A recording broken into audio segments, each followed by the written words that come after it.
Looking at a cloudy day with a slight chance of light rain showers in the morning, a high of 57. Tonight, partly cloudy with a low of 45. And then Tuesday, partly sunny, a chance of light rain showers, 68. Wednesday, a 50% chance of thunderstorms, but a high on Wednesday is expected to be about 78. Ladies and gentlemen, he's one of, I should mention before we get into Eric Hovde's interview that we have the contest, the collective contest coming up at 8:35 again this week, the More I Heart Cash contest. So we do continue to play that this week. Okay. He's one of the 4 Republicans that's running for the U.S. Senate, maybe the least known, but his numerous campaign ads are changing that. We welcome to the show Senate candidate and Madison businessman Eric Hovde. Good morning, sir. How are you? Good morning, Jay. How you doing today? I'm doing well. Good to speak to you again. Likewise. So it's been 2 months now, 2 months since you first launched your campaign. How do you feel it's going? Really well. I am exceptionally pleased across the board. I've been out speaking at so many of the Republican Lincoln Day dinners or county caucuses. I've been thrilled to see that when they do these straw polls that I typically end up number 1, 2, sometimes 3, but a lot of times in the number 1 or 2 spot, which is kind of surprising to me. As it pertains to just walking the streets and meeting people, I can't tell you the effect that the television ads and the radio ads are having. So I'm thrilled at how well things are going at this point. Yeah, you do start behind the other 3 serious challengers in name recognition. Tommy Thompson is known by practically everyone, and he seems to be leading the polls these days. Mark Newman is a household name. Jeff Fitzgerald impressed a lot of conservatives with his recent performance as Assembly Leader. So you really did have to start this. They really haven't engaged their campaigns in a big way in terms of TV or radio ad buys. You really had to start earlier to introduce yourself to the public, didn't you? Yeah, without question. And it's also one of the reasons why I'm working harder than all the rest of them, flying around the state nonstop or driving around the state. I've been working 7 days a week, about 24 hours a day, so it's a little exhausting at times. But look, I think the message that I'm trying to deliver is different. It's similar in some respects to Ron Johnson, who I think is doing a fantastic job as a senator for our great state. And I think people are wanting something different, and I think that's one of the things that is catching hold.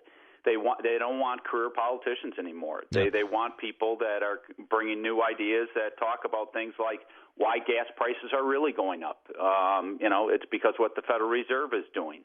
And people that understand how our global economy works, because as I've been talking about, Jay, and it's the whole reason I got into this race, is we are facing the greatest economic threat since the Great Depression. This debt time bomb is about to go off in the next 3 or 4 years, and it's going to be devastating. So, understanding those issues, understanding how the Federal Reserve is working and what it's doing with money printing, I think people are really wanting to hear from somebody that has that type of expertise. It is no secret to anyone that you're modeling your run after Ron Johnson's successful run, but he had big Tea Party support. Are you courting the Tea Parties for endorsements as well? Oh, absolutely. Look, I think the Tea Parties have done an enormous job for America. It has brought front and center the 2 critical issues that drive the Tea Party. One, fiscal sanity, fiscal responsibility, having economic competence, understanding what this ever-growing amount of debt will lead to.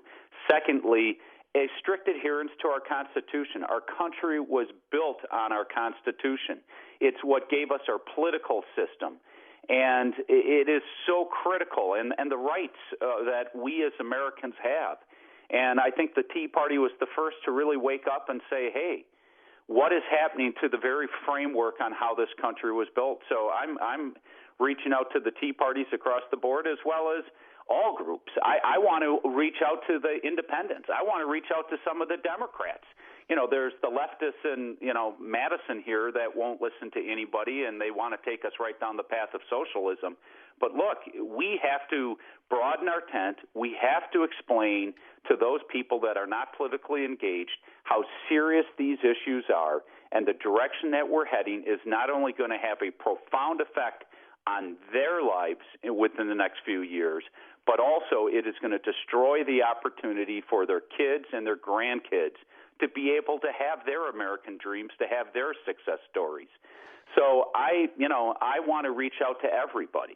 Well, speaking of the left-wingers in Madison, you were recently profiled by the left-wing Isthmus newspaper in Madison, and it was a surprisingly positive article, I thought.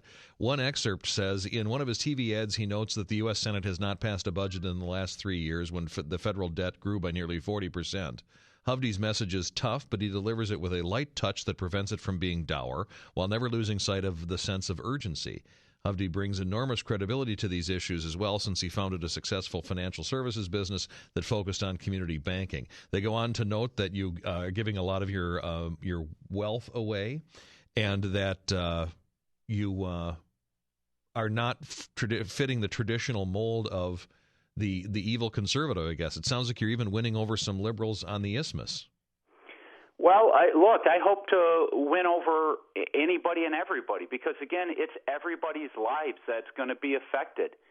And we have to reach out, and we have to explain how serious these issues are and what's happening to Greece and what's happening to Spain. I mean, right now, Jay, in Spain and Greece, the unemployment rates are 22% in Greece, 24.9% in Spain. But if you go to those under the age of 30, the unemployment rates are over 50%. This is what happens when you have a debt crisis and it implodes on you. And our country is heading down that path. And that's why I'm in this race. You know, I'm not in this race to put a new title on my name. Frankly, the lifestyle is not something that I have any desire to have. I like my private life being private. I like spending time with my friends and family. All that is gone for me, but I'm doing it because I am so profoundly worried about our country. So, yeah, I hope to reach out. I hope to reach out to everybody. And you know, I've been attacked by the Democratic Party of, you know, are you the 1%? And, you know, I'm not going to run or hide from my success. I've made enormous sacrifices in my life. I worked hard. I sacrificed weekends. I can't tell you how many days I worked 12, 14-hour days, sacrificed a lot of sleep, and I was successful in life. I'm proud of that. Yeah, please don't apologize for your success. You know, speaking of endorsements, you got a big one on Friday. State Senator Leah Vukmir endorsed you. Talk about what that endorsement means to you and to the campaign. Oh, it's huge. Leah is one of the true shining conservatives in this state. She's, you know, one of the dynamic state senators from an important area in the Waukesha. So I am absolutely thrilled to have Leah on my team. I don't want to break the news today, but tomorrow we have another one coming. So, are you sure you just don't want to break the news today? I promised that I'd wait till tomorrow for the news. Is it another lawmaker or is it another? Yeah. Okay. And I've got there's going to be more coming. I can't tell you how happy I am on how things are going and the amount of discussions I'm having with a lot of people up in the capital, the state capital. So.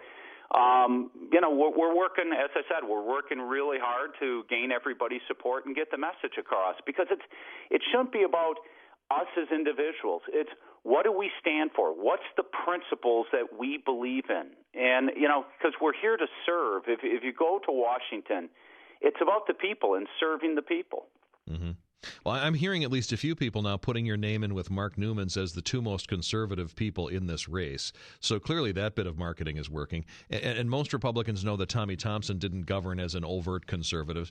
So do you think this race will come down in August to which candidate is the most conservative? And is that what's going to move the polls as we get closer to Election Day? Well, you know, some people will look at that. I always say, follow a man's actions, not his words. You know, everybody can go out there and say, I'm conservative. You know, a lot of politicians say, you know, I'm fiscally conservative. Well, if they're all fiscally conservative, then how did our country end up with over $15 trillion of debt?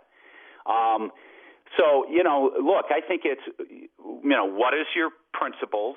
You know, and yes, I am truly fiscally conservative. I'm conservative across the board.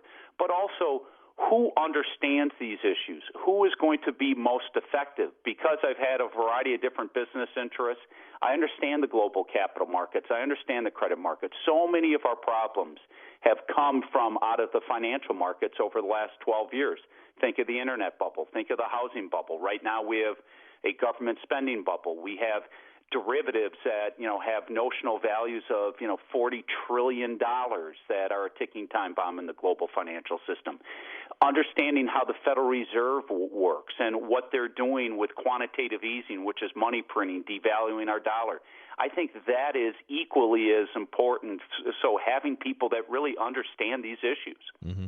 So then finally, the primary in this race is August 14th. And I think the other candidates are largely waiting until the Scott Walker recall is over in early June, of the belief that until that is over with, no one's really going to pay close attention to this U.S. Senate race. So the other candidates are setting up for a 7-week sprint. Do you have a strategy as well that kicks in and is a different strategy than the one that you have pre-June 5th? Well, yeah. I mean, look, we have a strategy for every step of the way. I think what also, Jay, is some of them just don't have the resources to, execute on a strategy that's longer. So, yes, we have a strategy at every step, what's going to happen after June 5th and all the way until, August 14th. Have you talked to the others about debates? Are you scheduling debates, or is that too early? No, we've actually had a few. Unfortunately, Governor Thompson hasn't shown up to a number of them, but no, we've had a few debates, and we're actually having one this week, and I believe the governor will be showing up to that. Which, interesting. Nice to see him finally coming out. I have this theory that the governor isn't going to be participating in a lot of debates or doing a bunch of interviews unless he's forced to, unless the polls tighten up. But I'll get to that after I let you go here. Thanks so much for your time this morning, sir. Thanks so much, Jay. Have a wonderful day. That is Senate candidate Eric Hovde, who is on second time on the show today. And I want to note that Mark Newman has been on the show a couple of times now, as has Eric Hovde. And I haven't had Jeff Fitzgerald on. I've had him on the show many times, but not specifically to talk about his Senate campaign. So we'll extend that invite today and hopefully have Jeff Fitzgerald on to talk about his campaign and his strategy by week's end. As for Tommy Thompson, Jolene and I have made several requests of his campaign, and I don't mean this to be. I'm not saying this to be nasty to Tommy or anything like that. Every time we have a candidate on, I get a bunch of requests or a bunch of inquiries from audience members. I will get inquiries from Thompson fans. Why don't you have Tommy on? Why don't you have Tommy on? Well, here's the answer. Okay, we've made several requests to Tommy's campaign to have him on, and they've blown us off every time. So apparently Tommy Thompson feels like at least early on here he can coast to a victory without having to do too many interviews or answer too many questions ahead of time. That may or may not be true. Maybe he can. Maybe he can win that way. But please note, rather than sending me emails on it, please note multiple offers have been extended to the Thompson campaign, and his campaign has expressed interest, yes, but then ultimately blown us off each time. So that should be noted. Is that fair, Jolene? It's fair. Okay. 8:21 on News Talk 1130.